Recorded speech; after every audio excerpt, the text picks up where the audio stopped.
Welcome back sa ating panibagong video, and today, ang ituturo ko sa inyo ay ang kantang Die With A Smile by Lady Gaga and Bruno Mars. So before tayo mag-start, ang bilang ng string natin ay 6, 5, 4, 3, 2, 1. So umpisa na agad natin sa intro. Meron lang tayong dalawang super easy chords para sa intro. Yan ay A major 7. So A major 7 natin, ito ay sa 4th string, 3rd string to, and 2nd string naman to. Okay?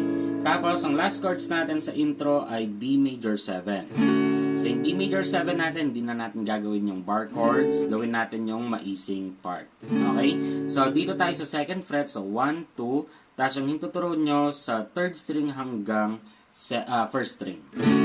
Okay? Pero pag ini-strum nyo yan, isalin nyo yung 4th string. Okay? Tapos, ang strumming pattern naman natin dito ay down, down, up, down, up.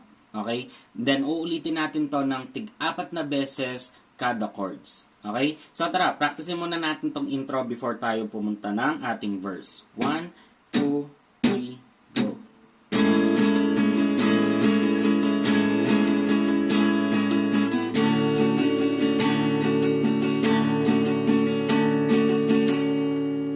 So, dito na tayo sa ating verse. Ito na yung part na I just woke up from a dream.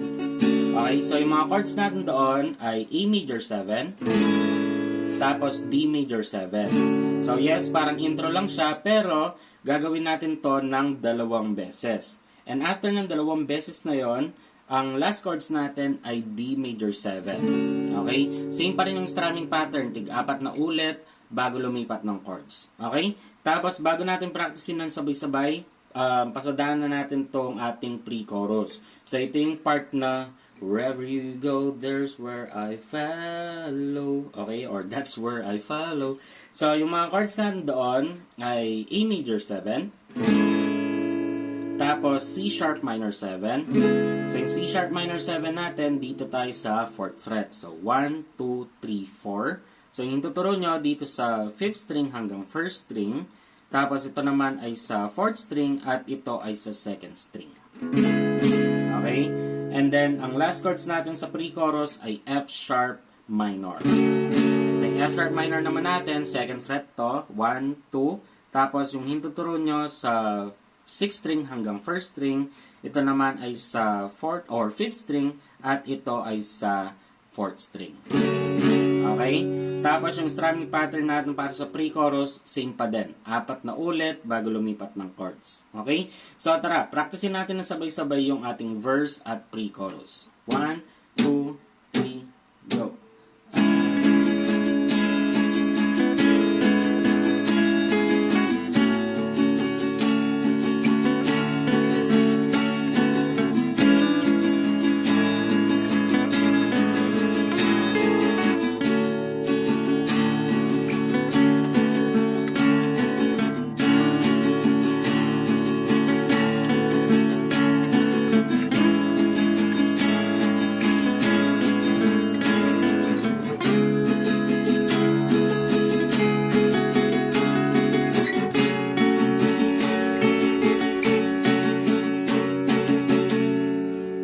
So, syempre, dito na tayo sa ating chorus. Ito na yung part na if the world was ended, I wanna be next to you. So, yung mga chords natin doon ay B minor 7.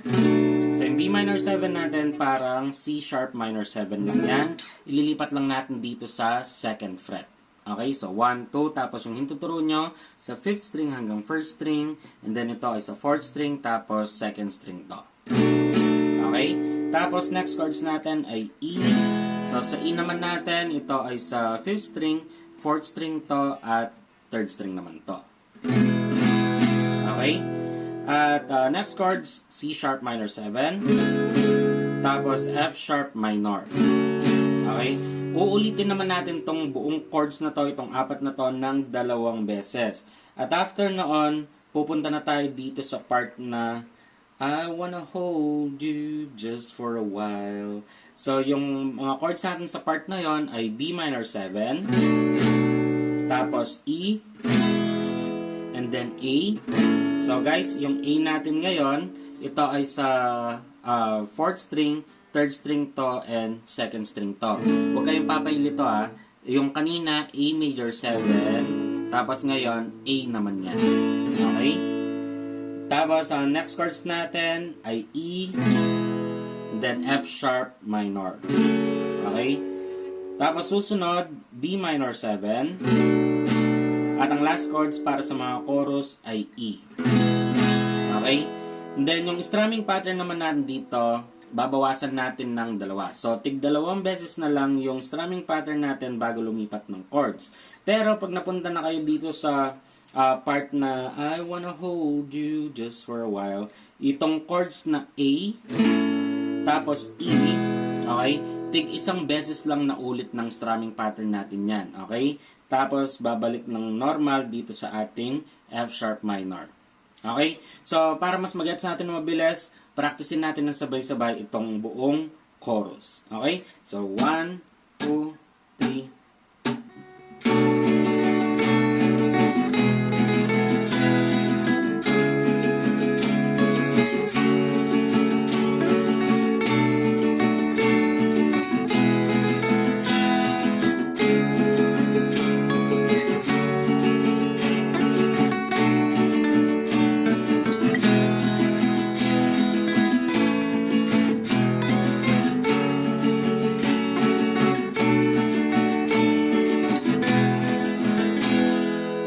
after ng ating chorus, babalik lang siya ng intro, tapos verse, pre-chorus, and then second chorus. So, yung mga chords natin dito ay kaparehas lang nung ating mga nauna. Okay? And then, after ng ating second chorus, pupunta na siya ng bridge. So, ito na yung part na right next to you. Okay? So, yung mga chords natin dito ay B minor 7, tapos E, C sharp minor 7, and F sharp minor. Okay? So, itong mga strumming pattern na dito, tig-1 or tig-2 beses lang, tapos lilipat agad ng chords. Okay? And then, uulitin natin itong 4 na chords na to ng 2 beses. Okay? And then, after neto, pupunta na siya ng interlude. So, yung mga chords natin doon ay kaparehas lang nung ating bridge. Okay? So, tara, practicein natin ng sabay-sabay itong bridge, and then, punta na tayo ng next part. 1, 2, 3, go!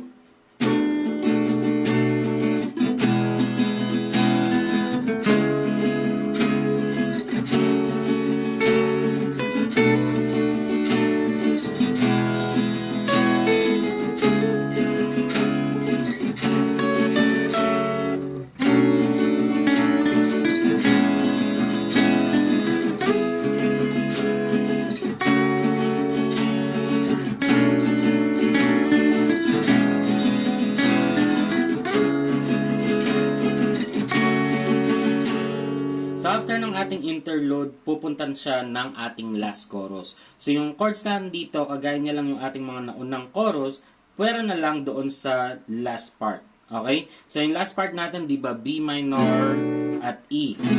Pero before natin gawin yan, gagawin muna natin is B minor 7, tapos C sharp minor 7, then F sharp minor, tapos B. Okay? So, yung B natin, yung kanina B minor to, or B minor 7, itong chords naman natin ngayon is B. Okay? So, yung B natin, ito ay sa 5th string hanggang 1st string, tapos ito naman ay sa 4th string hanggang 2nd string. Okay? And then, after neto, doon na siya sa last part, yung B minor 7, tapos E. Okay? So, same pa rin yung strumming pattern natin dito, tig-2 beses, tapos lilipat agad ng chords. Okay? So, wag na nating patagalin pa. Practicein na natin yung last chorus para matapos yung kanta. 1, 2, 3,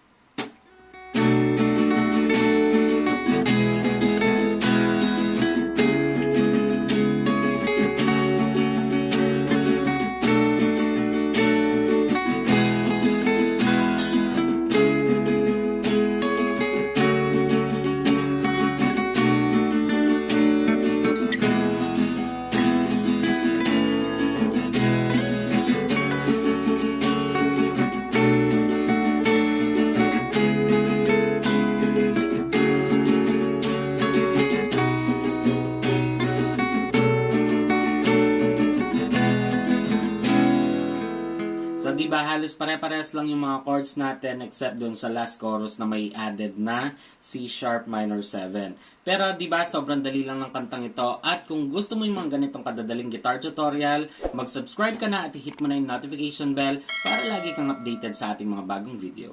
At maraming salamat sa panonood at muli ako si Max from Guitar Tips and peace out.